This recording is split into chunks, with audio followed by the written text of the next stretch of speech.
On est vraiment sur un atelier qui va durer à peu près 1 heure avec donc une partie présentation, échange, réponse, questions-réponses au fil de l'eau. Voilà. N'hésitez pas à poser vos questions. On est sur un atelier d'initiation. Donc voilà, ce n'est pas non plus une formation, mais ça vous donne quand même pas mal de pistes pratico-pratiques pour démarrer sur LinkedIn et sortir de là boosté pour avoir plein d'opportunités professionnelles. Je laisse la parole à Cécile du coup pour se présenter. Oui, bonjour, bonjour à tous. Donc Cécile Thomas, mon cabinet d'expertise comptable Axilis. Donc on est ravis d'avoir ce second atelier de sensibilisation avec la collab. L'idée, bon effectivement, nous on est présent donc, dans tout le Grand Sud. Donc j'ai vu que l'agence de Béziers, Clermont-Lérault était représentée. Moi je suis à Balma, à côté de Toulouse. L'idée, effectivement, c'est d'accompagner nos clients un petit peu au-delà des chiffres. Et c'est vrai que dans leur développement commercial, on ne peut que les inciter à aller aussi sur les réseaux sociaux maintenant. Donc, c'est dans ce cadre-là qu'on a proposé cet atelier avec la collab. Petite précision aussi, toutefois, parce que c'est assez intéressant. Et la collab est également organisme de formation. Donc, on peut faire des formations au sein des entreprises. Ils vont en faire une pour nous, pour LinkedIn, pour Axilis LinkedIn en septembre. L'idée étant, nous, effectivement, de nous faire connaître aussi, clairement, puisqu'on est quand même une entreprise comme une autre au final, mais également de pouvoir communiquer avec nos clients existants sur toute l'info au lieu de rabâcher beaucoup trop de mails. Donc, c'est vraiment un moyen de communication pour l'entreprise maintenant qui ne peut pas être mis de côté. Et en tant qu'expert comptable, on en prend conscience, on le fait pour nous et on essaie de sensibiliser nos clients aussi. Voilà pour nous. Place aux experts. Merci Cécile. Alors du coup, nous sommes 2 intervenantes aujourd'hui, donc Hortense et Madame. On va vous présenter du coup notre collectif de freelance qui s'appelle La Collab, ainsi que nos profils. Donc, je commence, alors j'accepte des gens en même temps. Alors moi-même, je suis Laura Streleski, je suis meneur de projet au sein de La Collab Toulouse et je suis cofondatrice du collectif La Collab. Je me définis en 3 termes, donc entrepreneur et même multi-entrepreneur parce que j'ai plusieurs sociétés et activités à mon actif. Je suis de la génération slasher, comme on dit. Marketing maker parce que c'est mes études et voilà, c'est ma passion. Et digital addict que j'ai vraiment, c'est quelque chose que j'ai appris un petit peu sur le tas, en autodidacte, mais qui rythme mes journées. Et voilà, je ne fais rien sans le digital aujourd'hui, ni mon métier, ni ma vie perso. Et dans ce cadre-là, j'accompagne donc des clients de toute taille, de la start-up au grand compte, sur leurs problématiques de communication et leurs envies de communication. Et je suis beaucoup aussi dans le partage et la transmission dans le cadre de formation, notamment sur les incubateurs, dans des incubateurs, à Toulouse et aussi à Paris. Voilà. Je laisse la parole à Hortense. Bonjour, donc moi je suis Hortense Ménager, je suis meneur de projet au sein du collectif La Collab depuis 3 ans maintenant. Donc j'accompagne des entreprises dans leur stratégie de communication, de marketing et même de digital également. Et c'est vrai que le constat aujourd'hui, c'est que le digital est une brique indispensable à toute stratégie de croissance pérenne et qu'on ne peut pas passer à côté à l'heure actuelle, notamment sur LinkedIn. Donc, j'espère que l'atelier du jour va vous aider à vous personnellement et peut-être aussi pour votre entreprise à élargir votre réseau business. Donc, du coup, pour vous faire quelques petits mots, un petit mot sur La Collab. Donc, La Collab, c'est une entreprise collective, engagée, qui réunit aujourd'hui 80 experts freelance, qui sont tous dans les métiers seulement du marketing, de la communication et digital. Et vous allez voir, ça fait déjà pas mal de métiers. On est présent donc sur 4 villes, Toulouse, Paris, Barcelone et Marseille. Il y en aura peut-être une bientôt nouvelle qu'on vous annoncera peut-être à la rentrée. On accompagne les entreprises de la réflexion stratégique, donc en amont sur vraiment les phases stratégiques de réflexion et sur aussi l'opérationnel, donc sur toute la chaîne de valeur. Donc 80 freelance membres du collectif, plus de 620 référencés aujourd'hui, qui représentent 32 métiers. sur 4 briques: marketing, stratégie, avec des métiers de chef de projet, de consultant, de directeur artistique, de chef de produit, de chargé d'études marketing, mais aussi sur la partie communication marketing et web marketing, qui est vraiment le gros de la demande aujourd'hui. C'est le community manager qui gère les réseaux sociaux, la gestion de vos emailing, de vos publicités sur les réseaux sociaux, du référencement Google, qui soit gratuit ou payant, mais aussi des relations presse. Ensuite, tous les métiers du design, de la création graphique qui sont nécessaires parce que quand vous voulez communiquer, vous avez besoin d'illustrer vos messages pour faire passer des émotions et votre discours, tout simplement. Et après, toute la brique donc dev et data avec les développeurs, donc les développeurs sur différents supports de sites internet, e-commerce, applications mobiles et aussi tout ce qui tourne autour de la data. Voilà pour nos métiers. On les accompagne sur avec 3 offres, on va dire, 3 solutions pour vous. Le premier, c'est la Collab Project. Donc, c'est ce qui ressemble le plus à une agence de communication en termes de livrables. On vous accompagne de A à Z pour vous livrer une prestation qui vous permettra de gagner en visibilité, en notoriété, mais aussi d'acquérir des clients ou des utilisateurs en fonction de ce que vous avez besoin. Ensuite, on a la Collab Connect qui va être plus du placement de freelance, donc presque proche du recrutement, mais pour du freelancing. Donc, pour renforcer des équipes en interne, quand vous recherchez une expertise en particulier, avoir recours à des freelances sur une mission, qu'elle soit courte ou longue, en régie ou en remote, c'est-à-dire sur place ou à distance, c'est aussi une solution qu'on peut proposer aux entreprises pour staffer leurs équipes. Et enfin, Cécile en a parlé, la Collab Academy, qui est la partie formation de la Collab. Et donc, on forme, donc c'est des freelances qui vont former donc des entrepreneurs et des travailleurs indépendants qui vont former d'autres, donc des salariés ou des entrepreneurs à nos métiers.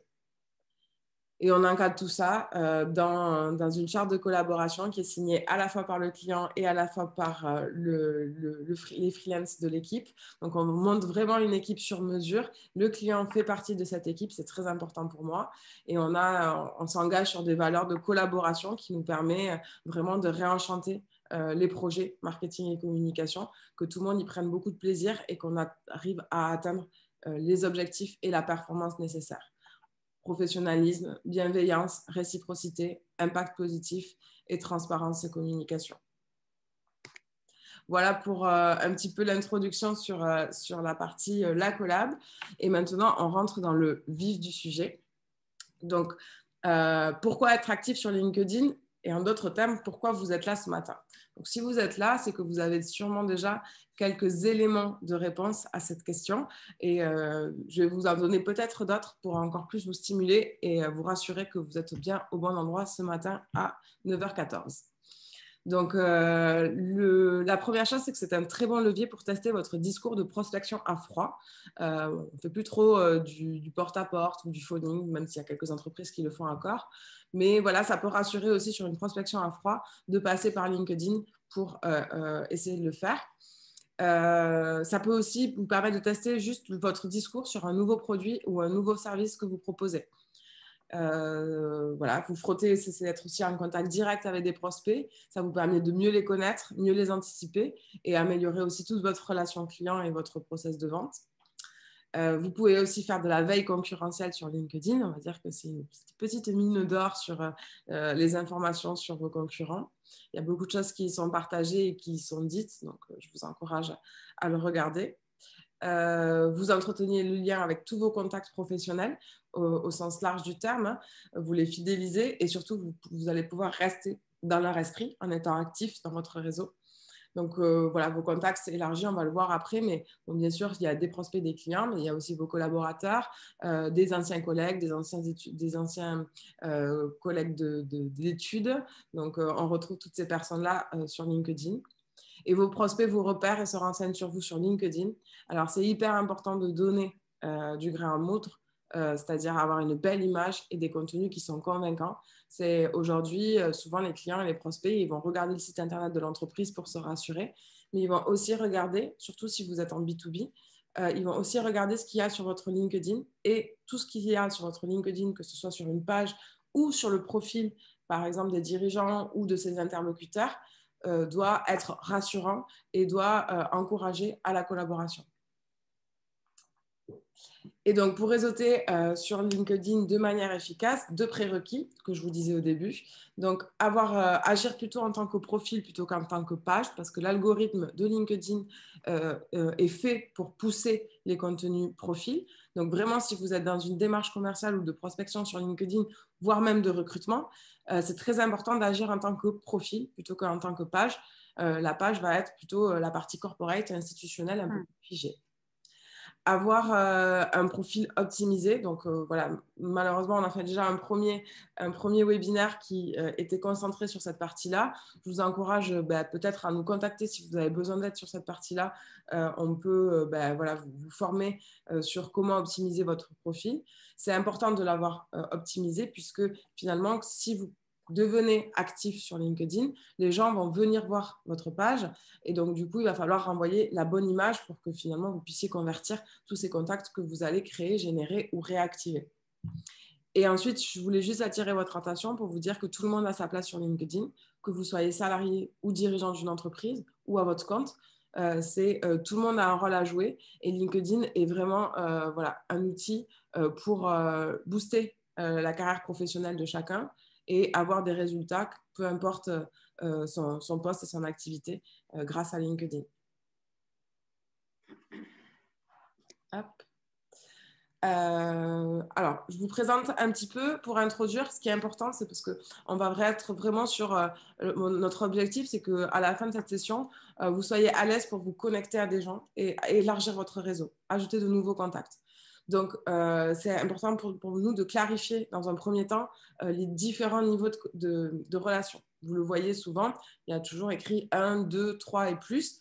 Quand vous affichez le profil de quelqu'un, vous voyez son niveau de relation. Alors, le premier niveau, c'est une personne avec qui vous êtes déjà en lien, connecté. Un ami comme sur Facebook, on dit plutôt en relation sur LinkedIn. Donc là, vous êtes déjà connecté, vous êtes en contact. Un deuxième niveau de relation, c'est une personne qui est connectée avec quelqu'un que vous connaissez déjà, qui est déjà dans votre réseau. Donc, c'est l'ami de l'ami, en fait. Du coup, là, c'est intéressant d'avoir ça en tête parce que ça peut vous permettre, par exemple, si vous souhaitez être mis en relation avec la responsable marketing communication de groupe business, vous voyez que vous êtes en deuxième relation, vous pouvez cliquer et voir qui sont les personnes qui sont déjà connectées avec, que vous connaissez et qui sont déjà connectées avec cette personne pour éventuellement demander une recommandation. Ensuite, vous avez un troisième niveau de relation. Alors là, il y a 2 personnes qui vous séparent de la personne recherchée. Donc, c'est un peu plus lointain. Si leur prénom et leur nom s'affichent de façon complète, c'est que vous pouvez envoyer donc, une invitation. Vous avez la possibilité de se connecter directement à eux, de leur demander de rejoindre votre réseau. Par contre, si seulement, des fois, vous pouvez avoir seulement la première lettre du nom qui s'affiche, à ce moment-là, la connexion n'est pas possible. C'est-à-dire que ces personnes-là ont bloqué la possibilité d'entrer en contact avec des personnes qui ne les connaissent pas. Ou alors, il va falloir passer par la version payante de LinkedIn pour pouvoir y envoyer un message. Donc, ces 3 niveaux de relation vous donnent des autorisations de connexion différentes et un indicateur de comment vous pouvez vous connecter à elles. Ça, Hortense, tu reprends le relais. Oui, c'est moi, pardon. En fait, j'étais calée sur les précédentes, mais c'est pas grave. Donc, l'idée, c'est de réseauter, donc c'est d'élargir votre réseau, de gagner des contacts, mais des contacts qui soient qualifiés et en lien avec votre activité, votre poste, vos études.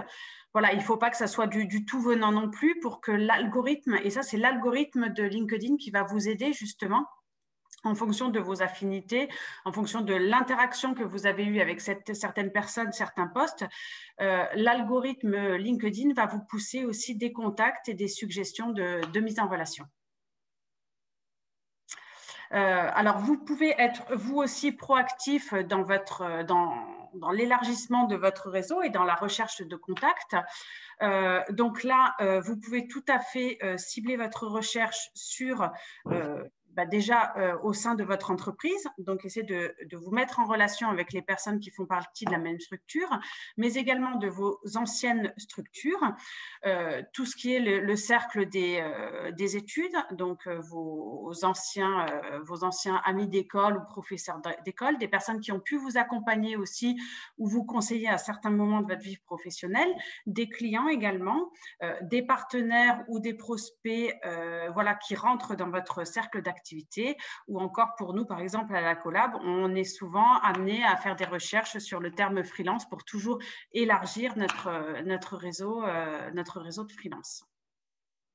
Voilà, pour élargir ce réseau de freelance, donc il y a la recherche sur Google, on la verra, la recherche LinkedIn, pardon, on la verra tout à l'heure, mais il y a également des petits tips qui peuvent vous permettre aussi de vous faire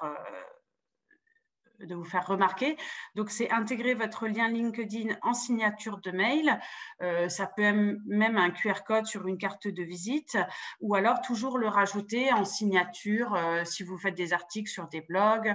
Voilà, souvent sur les pages équipes des sociétés, on a le lien également LinkedIn des personnes pour faciliter la mise en relation. Alors, pour développer votre carnet d'adresses, il y a une fonctionnalité aussi sur LinkedIn qui vous permet d'importer une base contact. Donc, ça peut être une base contact Outlook, ça peut être une base contact aussi que vous aurez construite vous-même. Voilà, donc pour ça, vous allez dans l'onglet réseau, comme c'est précisé là sur la petite capture d'écran. Et ensuite, on vous propose d'importer votre base de données.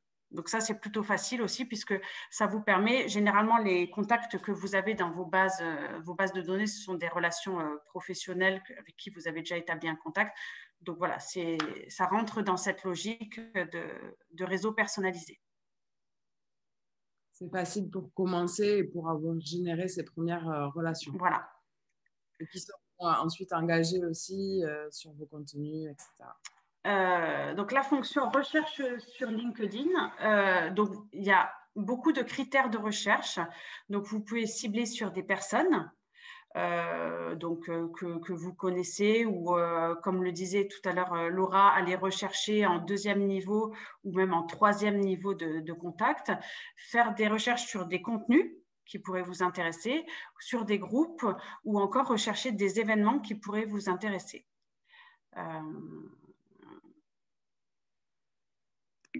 Voilà. Et enfin, donc, pour rechercher des profils plus précisément, donc là, vous allez dans l'onglet Personnes et vous verrez qu'il y a une multitude de critères associés à cette recherche. Donc, déjà, le niveau de relation, le 1er, le 2e ou le 3e. Il y a des zones géographiques aussi et l'employeur. Donc là, à vous de sélectionner au mieux les critères. Vous pouvez même faire des tests pour voir un petit peu les résultats et ensuite sélectionner individuellement chaque contact. Pour vous illustrer un petit peu ça, donc imaginons, nous, à la Collab, on est en train de lancer une offre pour accompagner les entreprises dans la communication responsable. Donc, par exemple, on peut très bien se dire, je vais chercher dans mon réseau, qui c'est qui, dans mon 1er niveau et dans mon 2e niveau. Alors, par exemple, à Toulouse, parce que je suis basée à Toulouse, ou peut-être que celle de Marseille va faire sur Marseille. Donc, sur la zone de Toulouse et sa périphérie, je vais essayer de regarder tous les gens qui sont dans un poste de marketing, communication digitale. Donc, je vais avoir tous les profils de chargé marketing, de chargé com, responsable com qui vont sortir. Et ensuite, je pourrais peut-être même recibler par aussi quelques entreprises. Par exemple, sur la communication responsable, je sais que j'ai envie de cibler des entreprises comme Nutrition et Santé qui ont cette démarche-là déjà et chez qui ça résonne. Et donc, du coup, je vais pouvoir chercher chez Nutrition et Santé qui sont les responsables communication afin de pouvoir présenter, par exemple, mon offre ou en tout cas établir un contact avec eux. Donc, c'est assez précis. Vous pouvez aller assez loin quand vous avez envie d'échanger avec quelqu'un d'une entreprise, que vous ciblez une entreprise, vous pouvez assez facilement trouver qui est votre interlocuteur. Ensuite, du coup, pour aller un petit peu plus loin, donc il y a la version gratuite de LinkedIn et souvent, LinkedIn vous envoie des petits emails, tester premium, etc. Donc, qu'est-ce que déjà vous pouvez faire avec votre version gratuite? Vous pouvez voir qui c'est les 5 derniers visiteurs qui ont visité votre profil. Donc, c'est à la fois assez bien, c'est sympa, ça vous permet d'avoir un petit peu de recul sur ça. À la fois, quand vous commencez à être en activité sur LinkedIn, finalement, vous ne voyez pas beaucoup de ces personnes-là. Vous en voyez assez peu.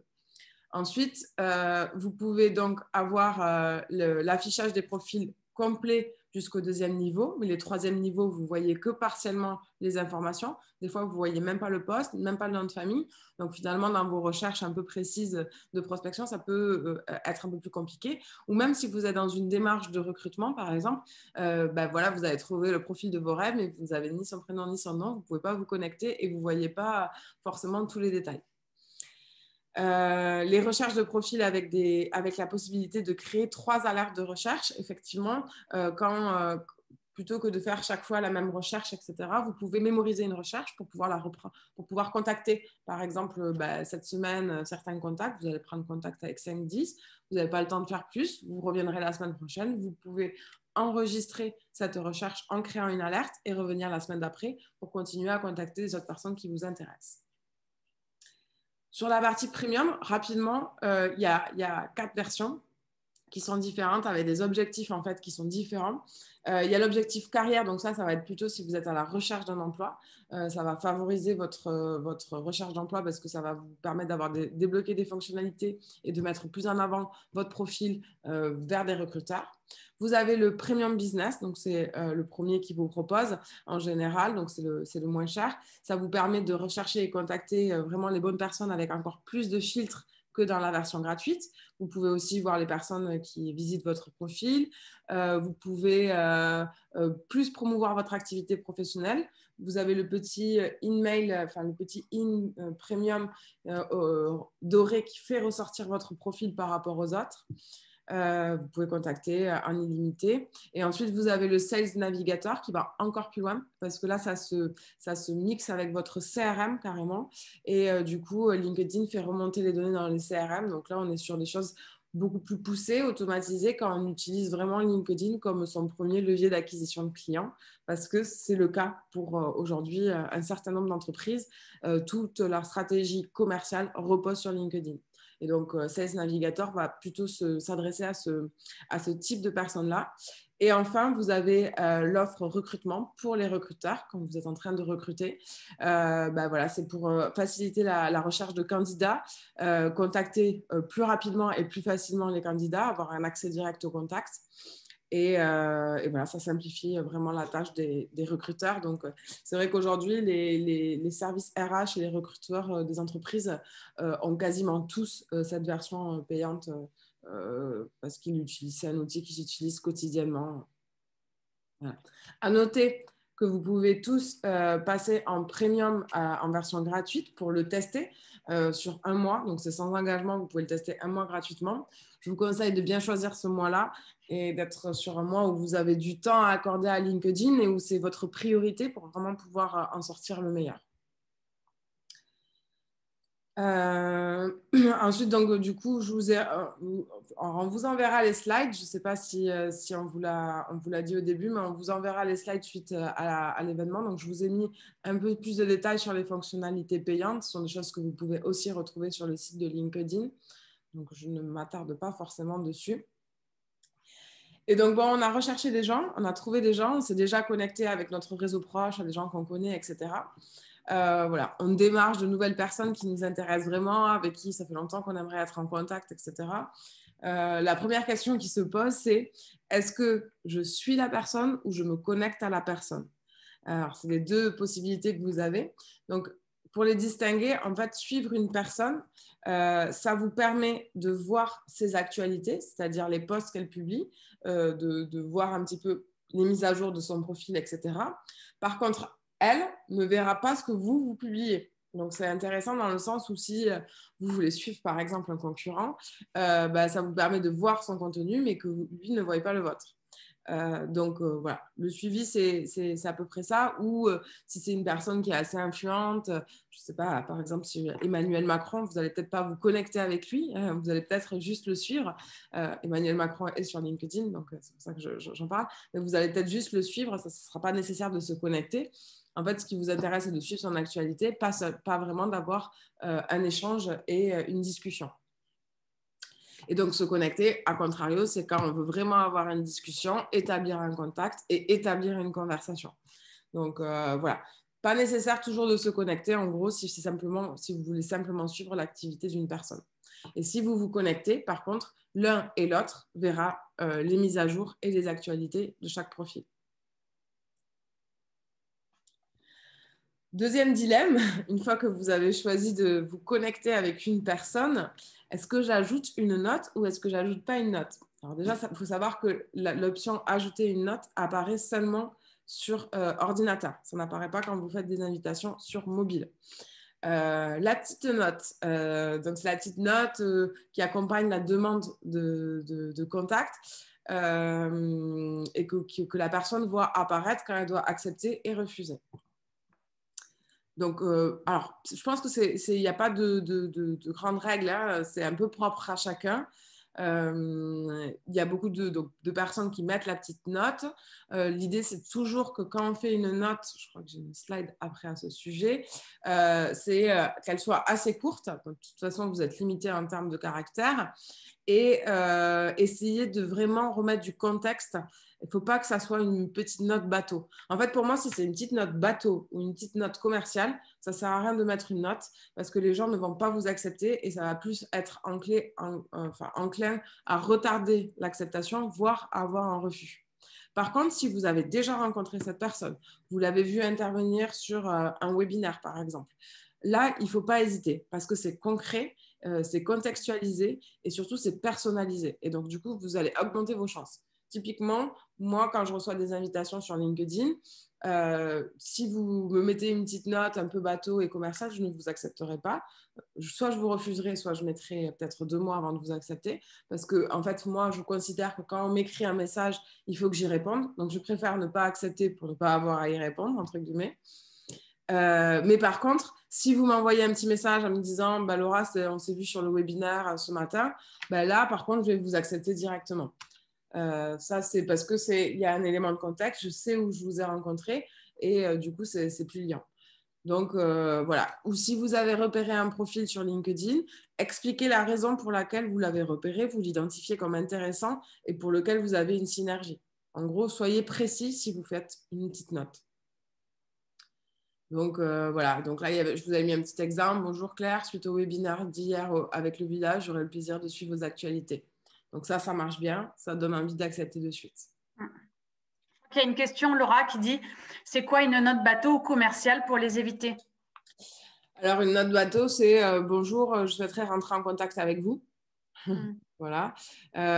Et sinon, c'est bonjour, vous avez besoin d'un outil pour faciliter votre gestion? Pour l'interrogation. J'ai lancé une super offre limitée aux 10 premiers utilisateurs. Donc ça, c'est commercial. Moi, j'ai eu aussi des Madame, Monsieur, bonjour. En note personnelle, Madame, Monsieur, bonjour, suivi de tout un paragraphe sur nous sommes une société qui développe machin et tout, nous serions ravis de vous rencontrer. Bon, c'était même pas personnalisé sur le nom, prénom. Donc, voilà. Très bonne remarque, ouais, c'est bien de. Mon exemple, c'est écrit bonjour Claire. En fait, c'est vrai, c'est bien personnalisé avec soit le prénom, en fonction de la personne que c'est, ou Madame un tel, ou Monsieur un tel. C'est important de personnaliser ça. Il faut le remettre dans le contexte, en fait, à chaque fois. Exactement. Donc voilà, engager la conversation, mais éviter le pitch de vente. Donc, il faut vraiment que vous soyez acteur pour engager la conversation sur LinkedIn si vous voulez en retirer le meilleur, parce que toutes les personnes ne sont pas actrices. Donc, vraiment, il faut aller se déclencher les opportunités et aller chercher les opportunités. essayez d'éviter les pitchs de vente globalement, hein, même quand vous rentrez en contact sur voilà, la messagerie, sur le chat, etc. Essayez plutôt d'être dans une logique d'échange. Imaginez-vous un petit peu à un mariage, on vous positionne à une table, vous savez que la personne de vous, vous pourriez faire du business avec ou vous pourriez collaborer avec lui. Ben, quand bien même vous savez ça, vous n'allez pas commencer directement en lui disant moi je vends ci, je vends ça. Vous allez d'abord vous intéresser à elle, vous allez être d'abord sur le temps de l'échange, de la réflexion, de l'ouverture, avant même de présenter votre activité, votre société et votre produit. Donc, dites-vous que LinkedIn, c'est une retranscription de la vie réelle. Ne faites pas des choses que vous n'auriez pas fait dans la vie réelle. Donc, gardez votre personnalité et gardez tout le bon sens qu'on peut avoir dans le relationnel de la vie réelle. Donc, quand vous vous présentez sur LinkedIn, vous pouvez présenter votre activité, mais aussi demander qui est la personne, qu'est-ce qu'elle recherche sur LinkedIn, pourquoi elle a décidé, pourquoi elle est rentrée en contact avec vous. Enfin, voilà. Essayez d'être ouvert sur le questionnement. Du coup, donc là, on vous a mis aussi quelques exemples encore pour la petite note ou si ce n'est pas la petite note pour le premier échange. Donc, il faut vraiment proposer une véritable valeur ajoutée à la personne. Donc, pas une valeur ajoutée pour vous, hein, une valeur ajoutée pour le destinataire et engager au maximum la conversation.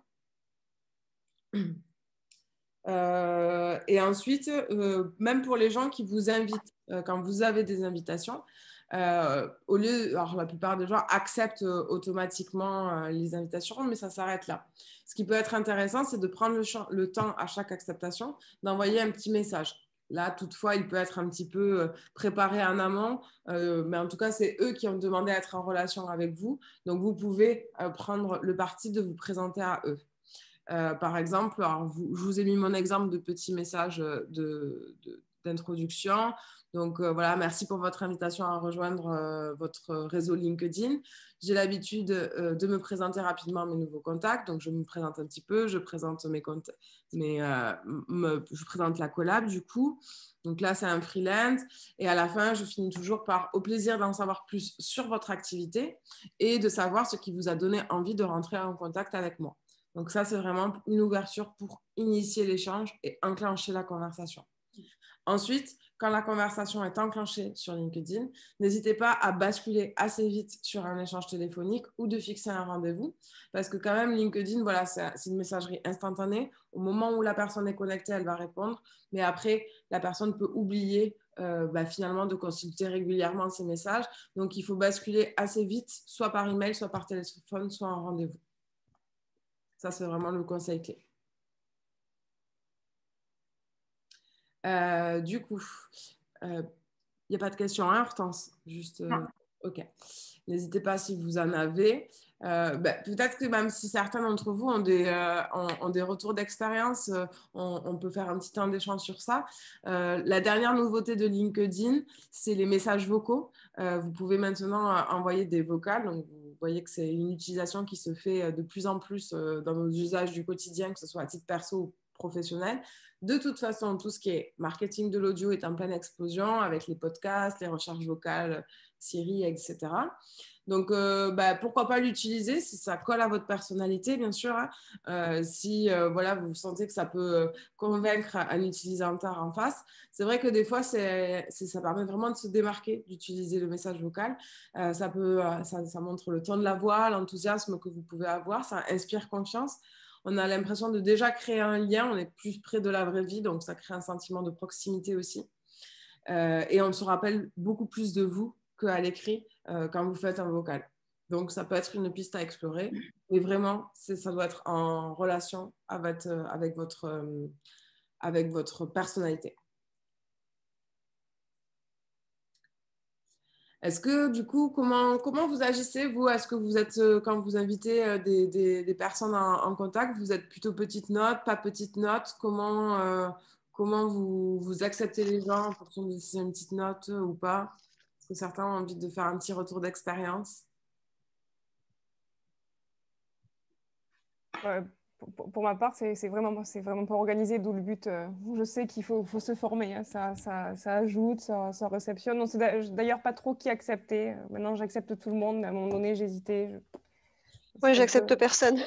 J'accepte personne. Ça, c'est un grand... Ou pas grand monde. Les deux extrêmes, hein. Moi, j'accepte tout et Myriam n'accepte rien. Voilà. Une grande question qui se pose, c'est est-ce qu'on accepte tout le monde ou est-ce qu'on accepte voilà, pas tout le monde? Ça aussi, c'est propre à vous, hein.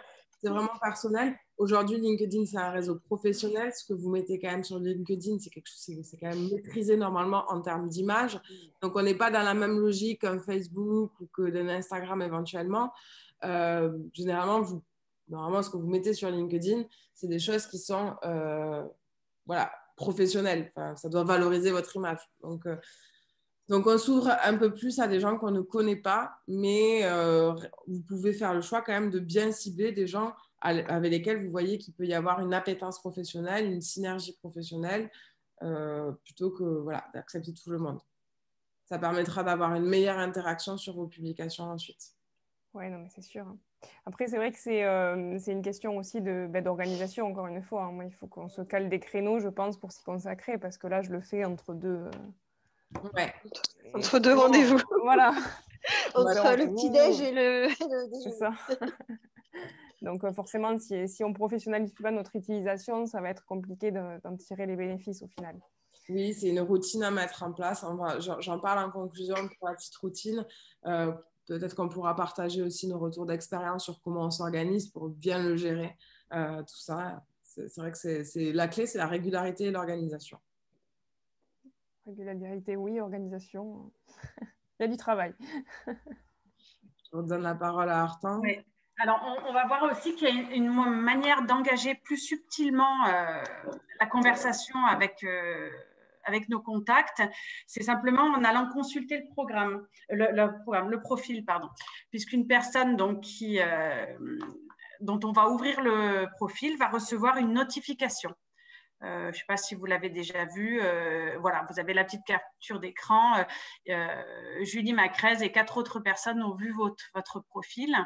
À savoir que sur les profils LinkedIn gratuits, donc c'est un peu la plupart des cas, je pense, on verra seulement les 5 dernières personnes qui ont consulté notre profil, mais au moins on a et l'évolution, on a la notion du nombre de personnes qui ont consulté notre profil, on a la visibilité sur les 5 premiers et aussi on a l'évolution. C'est-à-dire qu'on voit un petit peu la popularité de notre profil. Mais c'est vrai qu'aller cliquer sur le profil d'une personne, voilà, c'est lui faire un premier appel déjà. Voilà, c'est montrer qu'on manifeste un intérêt pour son profil et lui en faire part en tout cas. Donc, créer la conversation. Maintenant, quel contenu créer pour rentrer en contact avec ces profils? Donc, nous, il nous faut créer du contenu de manière stratégique, donc en lien avec notre activité ou ce qu'on recherche. Donc, ça revient à anticiper ou au moins avoir réfléchi à une certaine ligne éditoriale, une certaine cohérence dans tout ce qu'on va avancer, tout ce qu'on va publier, de manière vraiment à attirer nos cibles, que ce soit des cibles qualifiées. Et donc, c'est vrai qu'il y a la cohérence et la régularité de ce qu'on va poster qui sont vraiment les maîtres mots de tout ça. Donc, en format de publication, donc on peut faire des posts classiques. Donc là, c'est de la prise de parole, hein, c'est écrire ce qu'on pense, s'exprimer sur un sujet. Donc, créer des articles, donc ça c'est uniquement sur les profils personnels, créer des vidéos natives, des événements ou encore les stories. Les stories, on les verra plus tard. Et c'est vrai que même au niveau du référencement, tout ce qu'on peut publier sera toujours bénéfique, voilà, puisqu'il y aura des thèmes de recherche, voilà, qui feront que votre profil et votre post ressortiront du lot. Ensuite, il y a des bons moments, comme dans toute stratégie de communication, pour communiquer. Et donc là, ce sont des statistiques. Hein, donc, quand publier sur LinkedIn, donc c'est le mardi, le mercredi et le jeudi. C'est vrai qu'en communication, les lundis et les vendredis sont toujours des des créneaux qui sont un peu charnières. Donc, le lundi, il y a le post-week-end où il y a les foulées de réunion. Le vendredi, c'est juste avant le week-end. Donc, c'est vrai que c'est le mardi, le mercredi et le jeudi, avant et après les horaires de bureau. C'est-à-dire tôt le matin, donc avant, je ne sais pas, quand la personne est peut-être par exemple dans le métro ou sur les trajets, qu'il a le temps de faire défiler son fil d'actualité, à midi, donc après la matinée, et en fin de journée entre 17 et 18 heures. Voilà. Par ailleurs, il y a une étude aussi qui a permis d'isoler le créneau pour avoir le meilleur taux d'engagement, donc c'est-à-dire tout ce qui est clic et partage. Et le moment idéal serait le mardi entre 10h et 11h. Voilà. Donc, à valider. Ouais, moi, je confirme quand même que pour l'engagement, le mardi, 10h à 11h, ça marche bien. Et, ouais, ok. Donc voilà, donc vous avez publié, mais vous pouvez aussi interagir avec d'autres posts. Donc, il y a plusieurs moyens. Donc, le commentaire, le partage et le like. Donc, le commentaire, un commentaire sur une publication, sur votre publication, donc c'est 3 fois plus de visibilité. Et un commentaire de votre part sur une autre publication, c'est 3 fois plus de nouveaux contacts. Donc, c'est le cercle vertueux de tout ce qui est interagir avec d'autres posts. Donc, c'est toujours bien d'avoir un commentaire, à la fin, encore une fois, un commentaire qui soit cohérent avec les posts. Et pourquoi s'engager? C'est toujours pour une histoire de business et puis de réseau, c'est-à-dire pour se faire remarquer, pour démontrer une expertise et pour aussi entamer une conversation avec des personnes dont on aimerait à terme compter ou intégrer à notre réseau.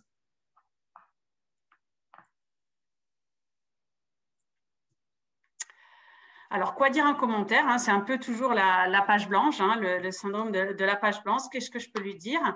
Donc, si on répond à un post, c'est que le sujet du post nous a intéressés. Donc, tout simplement donner notre avis, hein, qu'on soit d'accord ou pas, ou peut-être amener sur une autre ouverture. Voilà. Donc, dire ce qu'on pense. Poser une question. Donc, poser une question, c'est toujours bien parce que ça amène une réponse, donc c'est déjà un engagement qui va encore un peu plus loin. Féliciter aussi, c'est toujours bien, c'est toujours gratifiant pour la personne avec qui on souhaite être mise en contact. Alors, juste avant de passer aux stories, je voulais juste du coup revenir sur les étapes. Donc, du coup, votre première étape de la routine, en fait, c'est de vous connecter avec de nouvelles personnes, de chercher des personnes qui correspondent à vos cibles. Deuxième étape de votre routine, c'est d'accepter les relations. Donc, c'est les gens qui vous ont demandé de les accepter, peut-être leur envoyer un premier message pour initier la conversation. Et ensuite, troisième étape de votre routine, c'est éventuellement créer votre publication. Juste sur la création de publication, je voulais ajouter un petit point, c'est que c'est toujours bien de parler à jeu sur LinkedIn. Hein. Il faut pas être sur l'entreprise, nanana, ou sur du nous. En fait, c'est votre profil personnel, donc c'est je. Et donc, du coup, même si vous partagez du contenu de votre entreprise, c'est de dire comment vous, en tant que personne, vous avez pris part à ce projet d'entreprise et pourquoi vous le mettez en avant aujourd'hui, qu'est-ce qui vous apporte, pourquoi il vous inspire, etc. Mais il faut que vous mettiez votre propre grain de sel dans vos contenus et c'est ce qui marche sur LinkedIn aujourd'hui, c'est de parler de soi à jeu et d'expliquer pourquoi vous, personnellement, vous poussez ce contenu à ce moment-là. Une fois que vous avez fait le contenu, vous regardez un petit peu le fil d'actualité de vos contacts, en fait, et les contenus qui ont été partagés par vos contacts, et vous essayez de vous dire que vous faites 2-3 commentaires. Voilà. Donc, en gros, ajouter de nouvelles personnes, on va dire 5-10 nouvelles personnes, accepter et entamer la conversation avec les personnes qui vous ont ajouté, créer un post et faire 2-3 commentaires, vous en avez à peu près pour 1 heure. Donc, 1 heure par semaine, c'est le minimum de la routine pour commencer à se sentir actif sur LinkedIn. Les 1 heure, vous savez exactement ce que vous avez à faire aujourd'hui. Vous n'allez pas vous perdre à regarder des vidéos, etc. Pendant ces 1 heure, vous êtes productif, vous savez ce que vous devez faire, vous le faites méthodiquement, tout le temps dans le même ordre, et vous allez voir que ça va créer commencer à créer l'énergie la synergie. Et je vous assure qu'au début, c'est compliqué de prendre ces 1 heure, etc. Mais quand vous sentez que ça vous apporte quelque chose, que ce soit en termes de business ou voilà, de prise de hauteur, de réseau, d'échange, que vous y trouvez votre compte, ben, en fait, c'est 1 heure, il vous tarde presque de les y passer. Et peut-être que même vous allez multiplier et passer à 2 heures, à 2 moments par semaine. Il suffit juste de commencer, de créer la dynamique. Et après, une fois que ça vous apporte, ben, ça marche tout seul. Alors, pour terminer, juste quelques zooms sur certaines fonctionnalités donc, de LinkedIn. La nouvelle, c'est les stories. Donc, LinkedIn n'a pas échappé à la mode des stories lancées par Instagram et les autres. C'est accessible du coup pour les pages d'entreprise et pour les profils, pour tous les profils d'ailleurs. Et vous pouvez mettre en fait donc à peu près une durée de 20 secondes au format vertical. C'est des contenus éphémères qui durent qu'une journée. Voilà. Aujourd'hui, il y a assez peu d'audience encore sur les stories, c'est-à-dire que les utilisateurs de LinkedIn n'ont pas pris trop le pli. L'autre problématique qu'il peut y avoir, c'est que dans une story LinkedIn, vous ne pouvez pas mettre le lien qui renvoie vers votre site si vous n'avez pas plus de 5000 connexions. Donc ça, c'est un peu, voilà, si votre story encourage à aller vers votre site internet, bah, aujourd'hui, vous ne pouvez pas mettre le lien, donc c'est assez indirect. D'ailleurs, ça me fait penser, je reviens aussi préciser quelque chose sur les publications. On vous recommande de ne pas mettre le lien, alors que ce ne soit pas un lien embarqué. Alors, un lien embarqué, c'est, vous savez, quand vous mettez le lien sur le post, ça génère automatiquement l'aperçu. Ça, il faut essayer d'éviter parce que, en fait, ça coupe votre visibilité. En fait, dites-vous que LinkedIn n'a pas envie que vous fassiez sortir ses utilisateurs de sa plateforme vers un autre site. Donc, forcément, quand vous invitez les gens à sortir de son site, ben, en fait, il vous donne un peu moins de visibilité. Et ce n'est pas non plus super bien de mettre le lien dans le post. Il vaut mieux mettre le lien en commentaire pour vraiment garder toute la visibilité et la portée de la publication. Et je reviens aussi sur un autre sujet, sur la création de publications. Pardon, je vais tomber mon stylo. Sur la création de publications.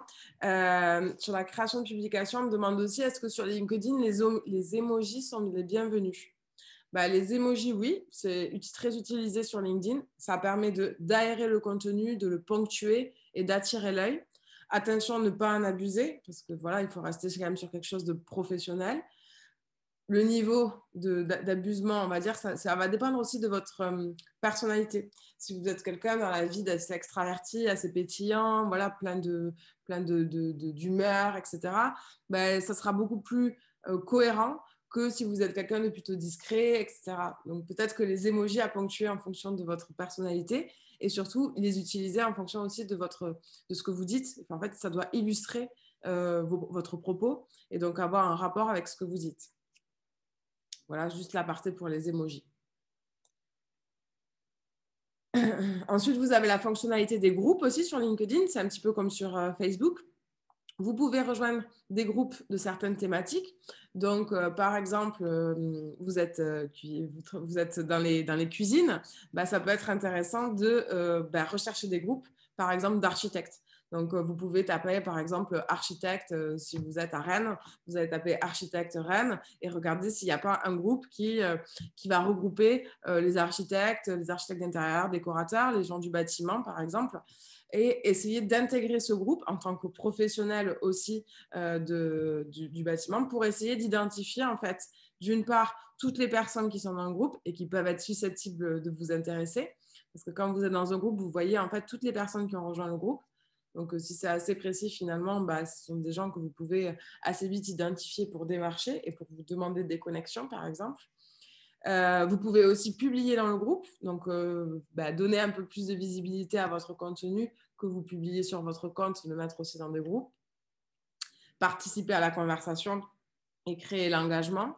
Et il faut savoir que des personnes qui sont présentes dans des groupes ont leurs profils qui sont en moyenne 5 fois plus consultés que des personnes qui ne le sont pas. Donc, c'est quand même un ratio qui est énorme. Donc, l'impact des groupes est assez important pour rendre votre profil visible. Ensuite, vous avez aussi la fonctionnalité événement qui est arrivée l'année dernière pendant le premier confinement sur LinkedIn. Donc, vous pouvez créer vos événements. Alors, peut-être que vous avez connu cet événement grâce à notre événement LinkedIn qu'on a co-organisé avec Axilis sur nos pages. Donc, voilà, avoir des événements, ça vous permet vous pouvez le créer vous-même déjà pour rassembler des gens de votre réseau autour d'une thématique et autour d'un sujet. Vous pouvez, donc, c'est aussi c'est vraiment un outil de communication, hein, surtout quand vous faites des webinaires en ligne. Et ça vous permet aussi, dans les événements, de pouvoir identifier des personnes qui sont intéressées par les mêmes sujets que vous et ensuite pouvoir aller les contacter et dire bonjour, dans la petite note justement, de dire bonjour, j'ai vu que vous aviez participé à cet événement, alors qu'est-ce que vous en avez pensé? Avez-vous besoin de telle ou telle chose ou est-ce qu'on pourrait échanger sur tel ou tel sujet? Même si vous avez, entre guillemets, pas participé à l'événement, c'est une façon d'aborder les gens et d'identifier les gens qui peuvent avoir un rapport avec votre activité. Et donc, du coup, les événements, c'est possible de les rechercher, de les filtrer par région et par mots-clés au niveau de la barre de recherche. Au lieu de sélectionner personne, vous pouvez sélectionner événements pour identifier tous les événements qui sont proches de chez vous dans les prochains jours. Et après, sur LinkedIn, alors on ne peut pas parler de LinkedIn sans parler d'automatisation. Donc, l'automatisation, c'est aussi ce qu'on appelle les bots. Du coup, c'est des tâches qui sont automatisées par le logiciel. Donc, sur LinkedIn, il y a pas mal de bots qui existent. Donc, j'en ai mis plusieurs. Vous avez Prospecting, Helper et DuckSoup. Qu'est-ce que vous pouvez faire avec ces outils? Vous allez pouvoir automatiser la visite de profil. Typiquement, sur DuckSoup, si je reprends mon exemple de tout à l'heure, je veux visiter tous les profils des responsables com de Toulouse et sa périphérie. Je peux lancer cette recherche avec DuckSoup et DuckSoup, avec mon profil Laura Streleski, va visiter automatiquement tous les profils des gens. Et donc, tous ces gens-là vont recevoir une notification comme quoi j'ai visité sur leur profil. Alors que je ne l'aurais pas fait, c'est le bot qui l'a fait. Il y a des bots qui permettent aussi l'automatisation de connexion avec la petite note. Donc, c'est aussi pour ça, quand vous voyez des fois que c'est trop commercial ou trop personnalisé ou pas du tout personnalisé, c'est peut-être que la personne derrière utilise un bot. Donc, bon, voilà, c'est des démarches de prospection assez agressives. Pour moi, LinkedIn ne doit pas servir à ça. Ça reste un réseau social où on a de l'humain. Voilà, l'idée, c'est de ne pas industrialiser la prospection non plus. Bon, chacun il trouve son compte. Je ne suis pas contre d'automatiser certaines tâches, mais voilà, pas que ce soit peut-être pas trop spam. Essayer d'être le plus qualifié possible, que ça ait le plus de sens possible. Voilà, donc, et puis surtout, avant d'automatiser, faites-le vous-même pour être sûr d'avoir bien la bonne approche, les bons messages, être sûr de bien comprendre le parcours de décision du prospect ou du client. Voilà, ne jamais automatiser la conversation. Je trouve que ça se voit trop et que du coup, ça a l'effet inverse de ce qu'on aimerait, c'est-à-dire que ça devient déceptif. Voilà pour mon avis sur l'automatisation et les outils qui existent pour cela. Et donc, je suis dans le timing, il est 9h58. Du coup, pour conclure, le meilleur conseil que je peux vous donner, c'est d'être régulier et de créer votre routine. Donc, c'est ce que je disais tout à l'heure à Cécile. La routine, c'est de l'organisation. Je vous l'ai donné un petit peu tout à l'heure. Optimisez votre profil. Vraiment, remplissez-le à 100%. LinkedIn vous aide quand même à essayer de le compléter au mieux. C'est vraiment, ça ne sert à rien de faire d'être actif et de dépenser de l'énergie si votre profil n'est pas déjà un petit peu optimisé. Vraiment, c'est important. Si vous pouvez essayer de réfléchir un peu à votre propre personal branding parce que vous êtes finalement presque une marque ou en tout cas une offre, un service à vous-même, n'hésitez pas à le faire. C'est-à-dire réfléchissez à qui vous êtes, comment vous voulez qu'on vous voit, comment vous pouvez vous démarquer. C'est des choses qui sont importantes sur LinkedIn. Et puis ensuite, donc, se connecter ou suivre les personnes, personnaliser vos demandes de connexion et répondre aux gens qui vous ont ajouté. Soyez proactifs, voilà, engagez la conversation, publiez du contenu, engagez-vous sur les conversations de vos contacts et intégrer des groupes, participer de temps en temps à des événements virtuels. En tout cas, essayez de vous inscrire à l'événement et essayer de vous y rendre. Tout ça va vous permettre vraiment de créer la dynamique sur votre compte. Et enfin, soyez patient. Le réseautage, ce n'est pas un sprint, mais plutôt un travail d'endurance. C'est comme dans la vraie vie, hein, ça met du temps, mais on sait le pouvoir du réseautage aujourd'hui et de la recommandation. Donc, c'est important. Vraiment aussi, si vous n'arrivez pas à être proactif et si vous n'avez pas forcément besoin d'aller chercher des clients sur LinkedIn, ça vous permet à minima de fidéliser et de rester dans l'esprit de vos contacts, de vos clients, de vos anciens collègues. Et puis, ça vous permet que le jour où ils ont besoin de vous, de vos services, de vos compétences, parce que ça peut être aussi pour vous recruter, ils penseront à vous plutôt qu'à quelqu'un d'autre pour ce poste, pour ce projet, pour ce service, pour ce produit, etc.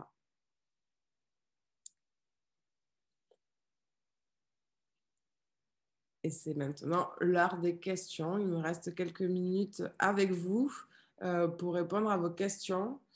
N'hésitez pas à partager des situations peut-être que vous avez vécues, qui vous a amené à vous interroger sur comment je dois réagir à ça, qu'est-ce que je dois faire. Peut-être des questions que vous vous posez sur LinkedIn et auxquelles je n'ai pas répondu pendant ce webinaire. Vous pouvez ouvrir votre micro ou écrire dans le chat. Moi, une question que je me pose, vous m'entendez? Oui. Oui, parce que pour le moment, c'est vrai que j'y vais de façon très, très épisodique. C'est une fois peut-être toutes les 3 semaines quand j'y pense. Et du coup, quand je fais dérouler mon fil, évidemment, il y a énormément de choses, plein de choses qui me plaisent. Donc, à la suite, je clique sur j'aime, par exemple. Et je me disais qu'après, les personnes... Enfin, j'ai l'impression que du coup, on voit Anne Sévignon a aimé tel poste, Anne Sévignon a aimé tel poste. Et je me dis que c'est par série qu'ils vont voir que j'ai aimé plein de choses. Enfin, c'est pas très constructif, quoi. Ouais. L'algorithme, quand même, oui, d'accord. Alors, il y a 2 choses. Le Anne Sévignon a aimé tel poste, il peut apparaître dans le fil d'actualité de vos contacts, mais à ce moment-là, vraiment, l'algorithme va trier et ne va pas montrer à vos contacts tout ce que vous avez aimé.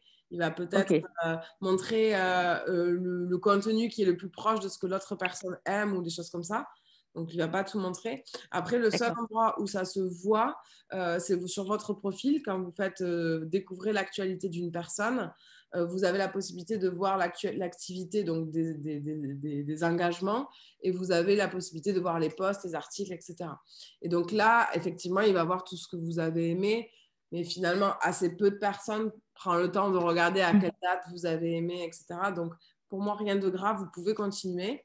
Par contre, je vous encourage que quand vous êtes dans votre temps épisodique, juste si, au lieu de mettre un like, si vous voyez quelque chose qui vous plaît, vous êtes vraiment content pour quelqu'un parce qu'il s'est passé quelque chose de bien dans son activité, prenez le temps d'écrire juste félicitations à toute l'équipe ou bravo. Ça va donner beaucoup plus de visibilité à votre profil et ça vous aidera beaucoup plus. Ça prend guère plus de temps qu'un like, juste de mettre bravo par exemple.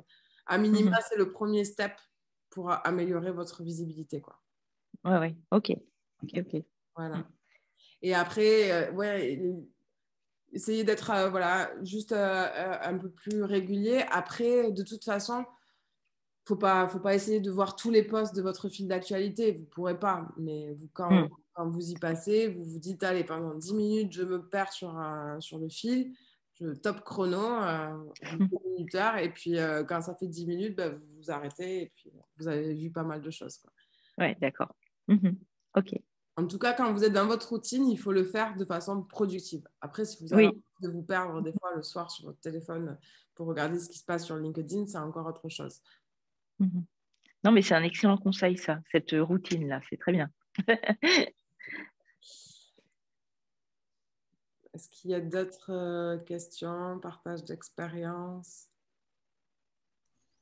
Moi, juste une petite question sur le partage des publications d'une page professionnelle, donc la page de l'entreprise, quand on partage les posts, en fait. Comment bien les partager? Parce que souvent, ça nous évite effectivement beaucoup de créer un nouveau contenu. Alors, en fait, vous pouvez partager, ça, il y a pas de problème. Ce qui est hyper important, c'est juste d'écrire un texte qui explique pourquoi vous partagez ce contenu de cette page. Donc, typiquement, si moi, je partage, par exemple, je sais pas, une nouvelle réalisation de la collab, c'est souvent parce que j'ai un lien avec cette réalisation, par exemple, où j'ai participé, où j'ai travaillé dessus. Et donc, je vais dire, par exemple, je vais partager le contenu et je vais dire, j'ai particulièrement apprécié travailler sur ce projet avec l'équipe. Je vais peut-être même mentionner les gens qui sont dans l'équipe, qui ont travaillé avec moi pour créer encore plus de visibilité. Et je vais dire voilà, j'ai fait ci, j'ai fait ça, je trouve que c'était hyper pertinent et je trouve que les résultats sont à la hauteur de ce qu'on espérait. Enfin, voilà, je vais donner un peu d'éléments de feedback, de retour d'expérience, d'avis, de conseils, voilà, par rapport à mon retour d'expérience, quoi. Et donc je vais parler mais c'est important pareil, de mettre dans le contexte et pourquoi moi, en tant que Laura Strelski, je partage ce contenu et qu'est-ce qui me plaît, parce que ça valorise le contenu et simplement, ça permet, en fait, après, de façon algorithmique, si vous écrivez rien, il n'aura pas de visibilité, le post. Ouais, c'est ça. Il ne sera pas diffusé. L'algorithme ne le diffusera pas. Donc, il faut vraiment écrire pour accompagner. Ok, merci. Et c'est bien de ne pas faire que quand même du repartage de contenu de page, de mixer un petit peu parce que quand vous créez votre propre contenu en natif, donc c'est-à-dire vraiment vous créez votre post de A à Z, vous allez toujours avoir un peu plus de portée et de visibilité. Donc c'est bien de mixer les deux, quoi.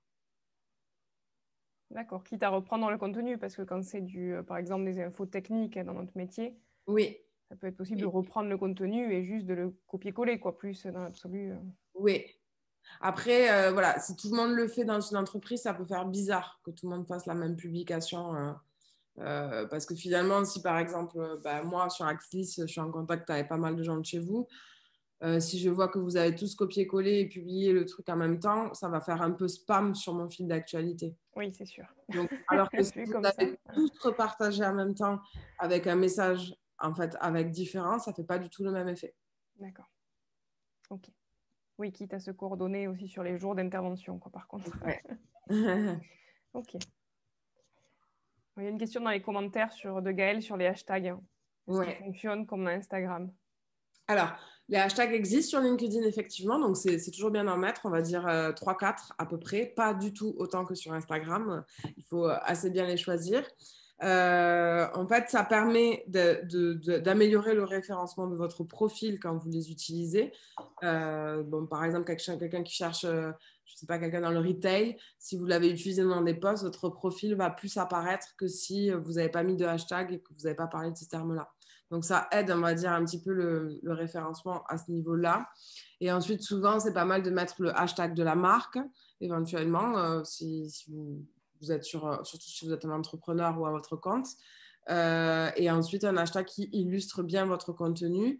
Après, faites attention parce que, du coup, si par exemple, vous êtes dans le retail, si vous mettez hashtag retail, vous allez avoir des gens du monde entier qui vont mettre ce mot-clé-là parce qu'il est anglais. Ça ne sera pas forcément hyper ciblé. Ça sera un peu un hashtag générique, un mot-clé générique. Donc, ça peut vous permettre de gagner en visibilité, mais pas forcément qualifié. Donc, c'est bien aussi d'avoir des mots un peu plus français, si vous êtes sur un marché français en tout cas. Très bien.